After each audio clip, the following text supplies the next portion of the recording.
बताव। हम सोचनी के कला के गाना उना गा के हम गायक बनम। एगो हमार बाबूजी बावन कितना हमार बाबूजी सपोर्ट करतावन। एगो भौजी बाई उ त हमरा के दिन रात देख के यानी का जरूरत रहेली लागला कि सोचली ना कि हाँ हमार नदी ना स्टार ना बने हई ना बने यही तो सोचबे करेली। आ दूसरा को हम बहन बेटी के देखेनी तो एगो पे हो बिया ओकर भौजी कितना करे के माने ली जानेली। आ ये घर में बाली दिन भर आदमी खाली बोलते रहली डटते रहली का जाने कवा चीज। बड़ी गाना गा के हमारा हरदम मन करला का करे पर का करे घर से लाचार हो जानी कभी जब हम बुझाला न कि हम का करी का ना करी। देखी हगुर होते हमार माड़ो में बैठ के आ नजर मिलई है जानो छत छीट के। देखी हगुर होते हमार की नहीं खिचल ठीक नु का हो भौजी का हो गइल भौजी हमरा घर में ई सब निक ना लगेला गाना बजाना। देखा तू हरदम का बोलत रहिलू अब देखा मतलब तू बालू त हमरा संगे संगे नाचे ना मछरी के जैसे तड़पे जवानी रउवा से भौजी सच कहतानी। आओ ना भौजी नाच के आवा। देखी बुच्ची जी हमरा ई सब न तनको निक लगेला ना सोहाला जानी लू गाना जरा तेल गोरी रात के खेललू ह कवन खेले अबिले महके कड़ुआ तेल सब बुढ़ो के चस्कावल ह कवन खेले। देखी हमर दे कदे नहीं के माध्यम गाली में हमारा बजाना माने दुनिया टोला महला के जनाव चाचन के हमरा घर में गायकी आ चलेला। तू हम हरदम हमरा के खाली बोलत रहिलू देख लगला के हरदम जाते रहेली। हे भगवान ई बुढ़ाऊ का कपा पे चढ़ाइले बड़न आई कहां से पढ़ावे लिखावे के चाहिए गाना बजाना सिखावत और ना करवावत। हां तो सिखावस हम तनको ई सब सुहाला ना तनिको निक ना लागेला। क्वेश्चन गाना गाती है सीताराम सीताराम करुआ तेल तो का हे भगवान हे माता रानी ना हम नैहर में ई सब देखले बानी गान बजाना ना हम चाही ना देखल। तर लेवल लगा के तो छोड़ल दा हैं खाना पहले गान बजान देख लेम तब ना घर में तो आ गइल बारी उका कहाली लता मंगेशकर आ गइल बारी। लता मंगेशकर ए ते का तेहू तो बनते रही हैं लता मंगेशकर के बनगु रे के बाबूजी। अरे और बहिनिया लता मंगेशकर के ना बहिन बनल बारी 24 घंटा मुंह पर खाली गाना रहत रुए फुआ पात। सुन तो कर जितना बोलते रहनु एक बे जब स्टार बन जिनु अब जाई ना एक से एक जानी के तोरा देखली का हमारे तना ना धी अभी बोल किया हैं देख गावत ये देखत आज का मस्त बा हैं ओकरा गाना गावे दे ओकर ते मनोबल तुरत रहता है उ का होई। एक काम करी घर में जेतना सिंगर है गायक बनम ना घर में ना खोल दी एगो हमेशा गायकी बजाई की करत रही लो दे नोट दे नोट हां ठीक है तो बेच दी। हां बेचे में तो आगे रही ना किन के देवे के जुड़े लेना ना देख तोरा जे तो के असली समझाई बाबूजी ठीक बा हम विदा करतनी मार पूछियो ना तारे तर मर जाम तब तोरा बुझाई बुढ़ावे के तो कपार पे चढ़ावल करे के विदा करती उहे तो जानी है हम तो लड़ा ना जानता सीधा फायदा उठावत रे। अरे मत कह के तना सीधा वाली हम जाना तनी देखे में सीधा वाली मानी नहीं के फुफुकार के दिले पर जाके लग जाला।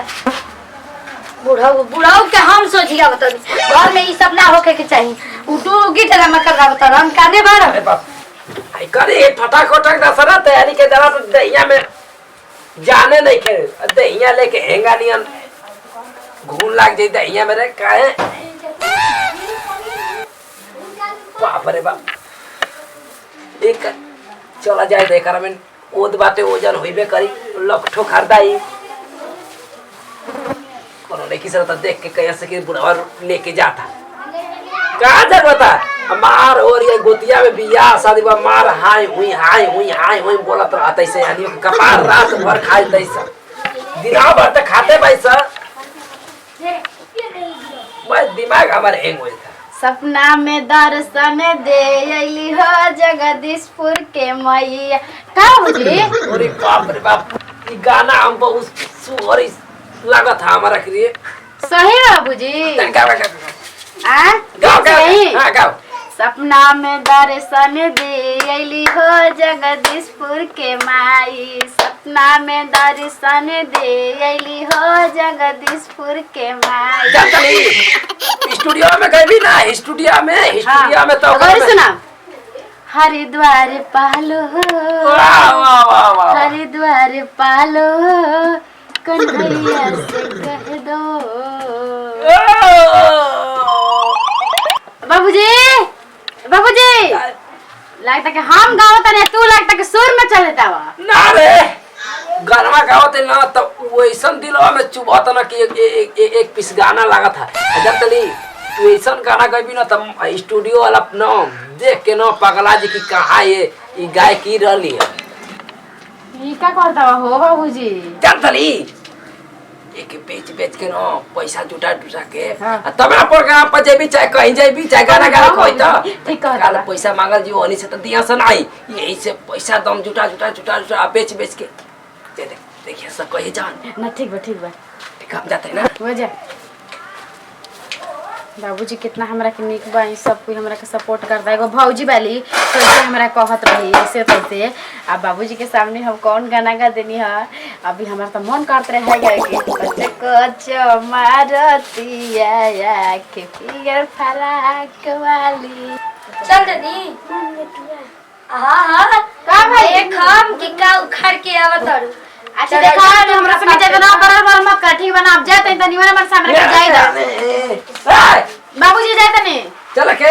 हां ठीक बा बाबूजी। हाँ लिया के जाई लिया के हमू देख ले तनी के का दिया वाला उखाड़ के लावत या का तनन जीत के प्रोग्राम में आवत है। दे जे ना ऐसा ही देख के जरी वो आगे में जाके मरी बता तनी। हाँ तो देखो मारे खातिर तैयार हम देखो तनी केतना इनकरा इनाम पुरस्कार मिलेला, केतना सुपर से ऊपर गावे लिया, केतना इनकरा के सम्मान कैसे बोतली लेके अगर देख ले ये बड़ा ऐसा प्रोग्राम बना, ऐसा प्रोग्राम बाको करा में ना निक लड़की निक लड़का निक कलाकार वाला हम अपन मानस के मुंह से फाइट के छिलवा देम जे दिन जीत के जी हम। हां तो ठीक है जाओ लेके आइए देखत रहिए। ज्यादा बाबूजी झगड़ा मत करो, चलो। अरे नागिन बिया सब कोई सही भाई है, भीतर के नागिन बिया तो आ जाओ ना कि कोनो ना कोनो घर में ना नागिन रही से जरूर बैठल। ज्यादा बाबूजी चलो, ये हमारे घर के विनाश करवाए पलागल बिया। चलो ना छोड़ दो बाबूजी, चलो चल रे इनके आला करिया चल पगला बाबूजी। देख लो ना हम कितना बड़ा जीत के आगनी सोनावा के हका रे। अरे बाबूजी सबसे पहले देखा भाभी के देखा तो ठीक बाबू बड़ी हमरा के देख के जरेली। भाभी भाभी अगर तू को गवा में ना दिखाई ना तो वो देख के सरवा जोर जैसे जरा से यही तो। अरे भाभी अरे भाभी देखो कितना बड़ा हम जीत के लाई भाई। भाभी देख ले किया ले देख सोना के सील्ड के सोना के सिल्वर वाला बेटा। अरे हां बाबूजी ऐसा तोर बाप देख ले वही तोर खानदान देख ले मन पर मत जाइए, खानदान पर मत जाइए। अरे जाए दो भाभी, छोड़ो ना सब झगड़ा लड़ाई। देख हम कितना बड़ा जीत के लाई बनी तो हर नाम रोशन कइले बिया, खुशी में होखा। अरे ई का खुश भाई रे गमी होई गमी। भाभी पटना ऑडिशन रहे ठीक भाई, देख ला इतना बड़ा ऐसे हम जीत के लाई हई। ए पूछी जी का करी, हमरा तो शर्म से कुछ बोले के नहीं मन करत। का भइल भाभी? पूछी जी हमरा के टोला में हालत होते कि गायकी में कौन नाम ना होला, लोग इज्जत ना देवेला, भाव ना देवेला, यही सब रौरा के रोकते। देखी बुच्ची जी ये सोच के हम नैहर में ना बढ़नी, कैसे के हमरो उतने शौक रहे जितने किराउर रहे। अच्छा ये पहले बताओ भाभी, गांव टोला लोग कह दही तो तू हम बात मान जेबू कि तू अपन दिमाग से चलबू? बतावा चुप तू कहत रहू हमरा रोगल बाबूजी, तू हमरा के कहत रहू त हम घरे बैठ गई रही कि हम अपन तहार बात आ बोली सुन के हम जाते रही बाबूजी के लिया के। बाबूजी हमरे बहुत गावे के शौक रहे और के ना बतनी आज तक ले तो सुनी हम म्यूजिक क्लास से पढ़ाई करले बनी। बाप रे बाप कौन है तो के ले जत रही। हां बाबूजी हारमोनियम बना सिखत रही।